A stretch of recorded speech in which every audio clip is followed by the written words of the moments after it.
एक सच्ची घटना जो कुछ समय पहले केदारनाथ धाम में घटी थी। सिर्फ ये 2 मिनट की कहानी आपकी रोंगटे खड़ी कर देगी और आपको ये पता चल जाएगा कि केदारनाथ धाम को क्यों कहते हैं जागृत महादेव। तो वीडियो में आगे बढ़ने से पहले कमेंट बॉक्स में पहले ओम नमः शिवाय हर हर महादेव जरूर लिख देना। एक बार एक शिव भक्त अपने गांव से केदारनाथ धाम की यात्रा पर निकला। पहले यातायात की सुविधाएं तो थी नहीं, वह पैदल ही निकल पड़ा। रास्ते में जो भी मिलता केदारनाथ का मार्ग पूछ लेता।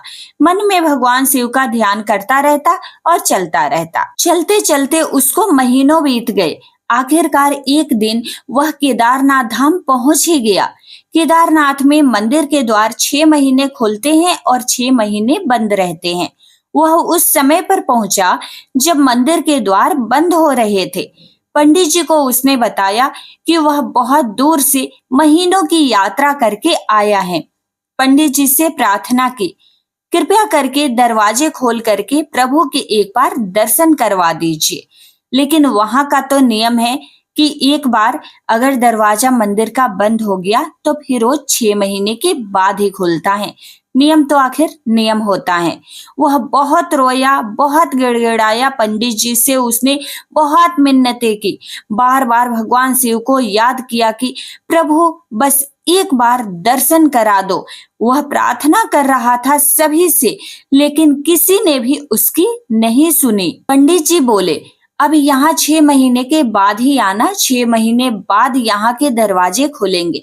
यहाँ 6 महीने तक बर्फ और ठंड पड़ती है और सभी जन वहां से इतना बोल करके चले गए। वह वहीं रोता रहा, गिड़गिड़ाता रहा, प्रभु से मिन्नतें करते रहा, विनती करते रहा कि हे प्रभु एक बार मुझे दर्शन करा दो। रोते रोते रात होने लगी, चारों तरफ अंधेरा हो गया, लेकिन उसे विश्वास था अपने शिव पर कि वो जरूर कृपा करेंगे। उसे बहुत भूख प्यास भी लगी हुई थी। उसने किसी के आने की आहट सुनी। देखा एक सन्यासी बाबा उसकी ओर आ रहे हैं।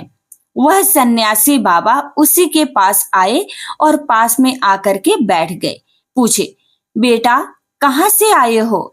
उसने सारा हाल सुना दिया और बोला, मेरा यहाँ आना व्यर्थ हो गया बाबा जी। बाबा जी ने उसे समझाया और खाना भी दिया और बहुत देर तक बाबा जी उससे बातें करते रह गए। बाबा जी को उस पर दया आ गई। वो बोले, बेटा मुझे लगता है सुबह मंदिर जरूर खुलेगा, तुम दर्शन जरूर करोगे। बातों बातों में इस भक्त को ना जाने कब नींद आ गई। सूर्य के मध्यम प्रकाश के साथ भक्त की आंख खुली सुबह। उसने इधर उधर बाबा को देखा, किंतु वह कहीं भी नहीं दिखाई दिए उसे। इससे पहले कि वह कुछ समझ पाता, उसने देखा पंडित जी आ रहे हैं अपनी पूरी मंडली के साथ। उसने पंडित जी को प्रणाम किया और बोला, कल आपने तो कहा था कि मंदिर 6 महीने के बाद खुलेगा और इस बीच कोई नहीं आएगा यहाँ, लेकिन आप तो सुबह ही आ गए। पंडित जी ने उसे गौर से देखा, पहचानने की कोशिश की और पूछा, तुम वही हो जो मंदिर का द्वार बंद होने पर आए थे, जो मुझे मिले थे? 6 महीने होते ही वापस आ गए? उस आदमी ने आश्चर्य से कहा, नहीं, मैं कहीं गया ही नहीं था। कल ही तो आपसे मिला था। रात में मैं यहीं सोया था, मैं कहीं नहीं गया। पंडित जी के आश्चर्य का ठिकाना नहीं था। उन्होंने कहा, लेकिन मैं तो 6 महीने पहले मंदिर बंद करके चला गया था और आज 6 महीने के बाद मैं यहाँ आया हुआ हूँ।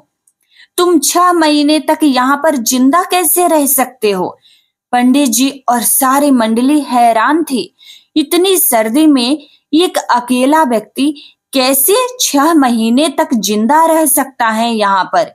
तब उस भक्त ने उनको सन्यासी बाबा के मिलने और उनके साथ की गई सारी बातें बता दी पंडित जी को कि एक सन्यासी बाबा आए थे, लंबा था, बढ़ी हुई जटाएं थी, एक हाथ में त्रिशूल था और एक हाथ में डमरू लिए, मृगशाला पहने हुए थे वो। पंडित जी और सब लोग उसके चरणों में गिर गए। बोले, हमने तो पूरी जिंदगी लगा दी किंतु प्रभु के दर्शन ना कर सके। सच्चे भक्त तो तुम हो।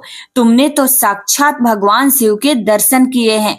उन्होंने ही अपनी योग माया से तुम्हारे 6 महीने को एक रात में परिवर्तित कर दिया, कालखंड को छोटा कर दिया।